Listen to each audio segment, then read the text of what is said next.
Hey there, I wanted to introduce you to a vehicle that we brought into the family. This one's going to be for my mom.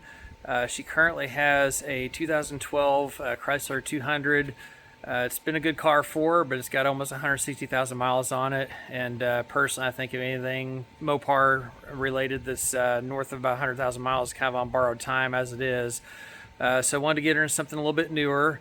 And she wanted to get an SUV. She's getting older, and some of her friends are getting older as well. And so SUV, or a crossover would be easier for them to get in and out of. So she just wanted to get into something like that.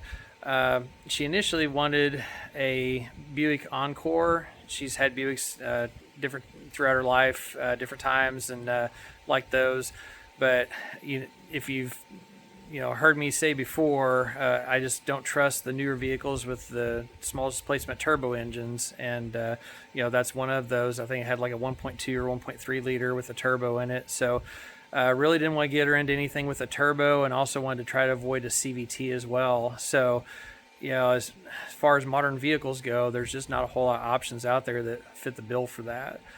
So was searching around, pretty much got down to RAV4, and then what we ended up getting for her. So this vehicle is getting ready to head to Illinois. I'll post this video after Thanksgiving, so I hope you all had a happy and safe Thanksgiving with your family. But yeah, this one's going to go up there, and then I'm going to bring the Chrysler back down here, do some work on it, and then that'll be a spare vehicle or one of our daughters can use. All right, so like I said, non-turbo, non-CVT doesn't give you a whole lot of options, but here we go. So this is a 2021 Mazda CX-30. So it's got a 2.5 liter naturally aspirated 4-cylinder in it.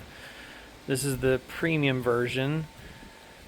So it's got leather interior in it and a bunch of different tech gadgets and stuff like that. That's another thing. Her car, like I said, is a 2012, and so this has got almost 10 years newer tech in it. So it's got cross traffic monitoring. When you put it in reverse, the backup camera comes on. If there's someone coming from the side, it'll beep at you.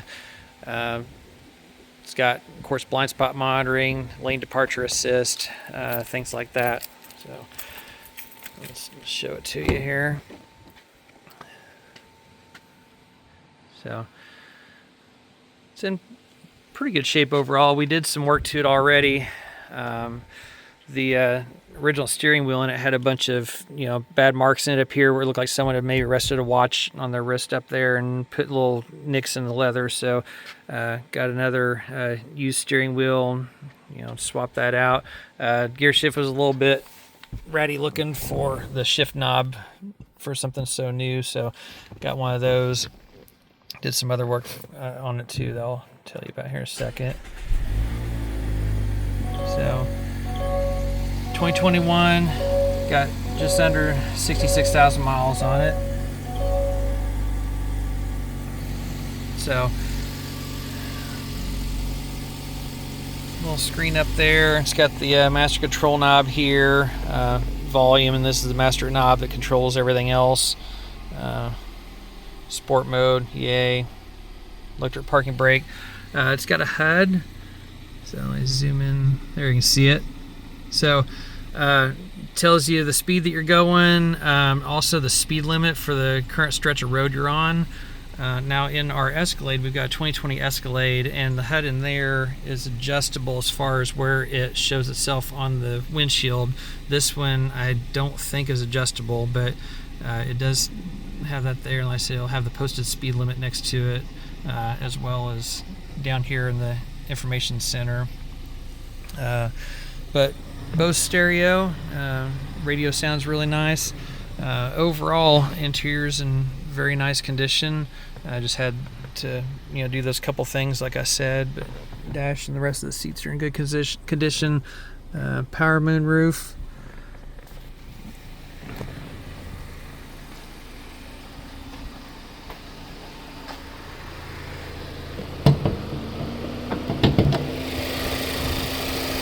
There it is.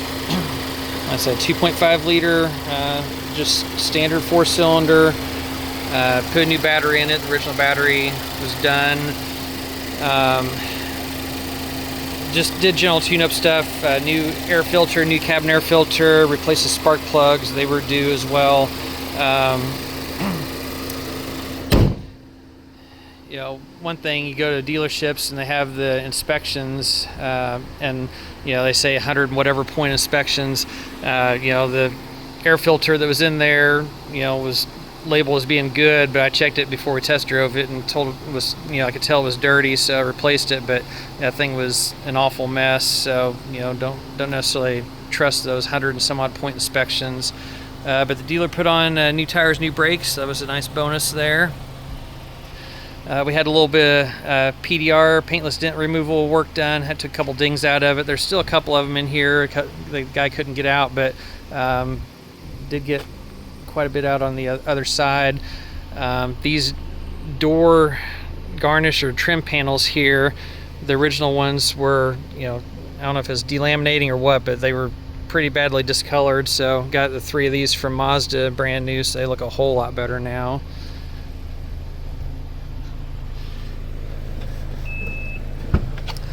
It's got the power lift gate on it.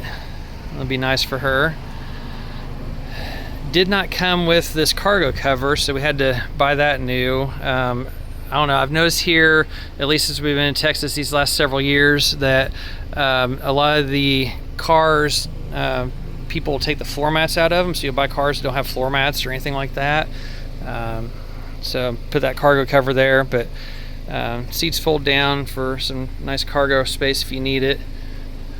It says power gate here, so that'll be nice for her.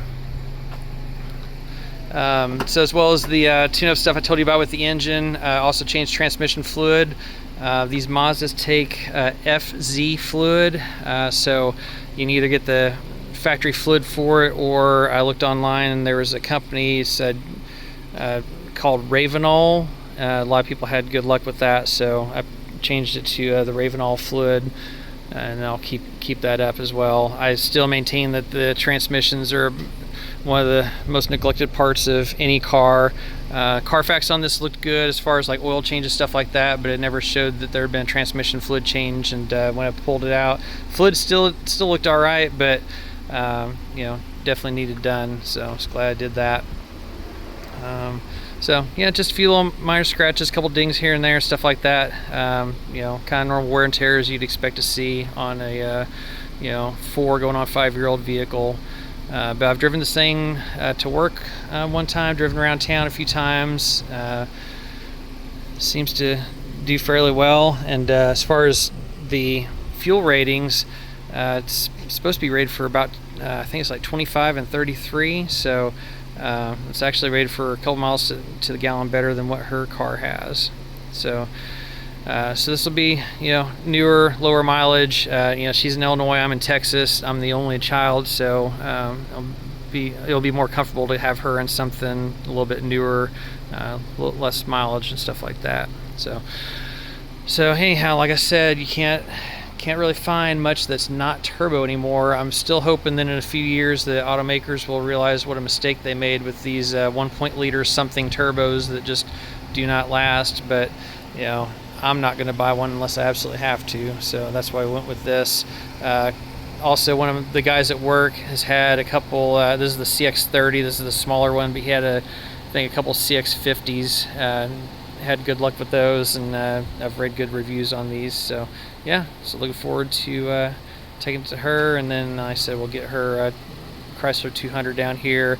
Almost 160,000 miles, and this transmission fluid has never been changed, so I'm going to change that and see what happens. So hopefully the transmission doesn't fail. So, all right, well, I just wanted to share the new vehicle with you.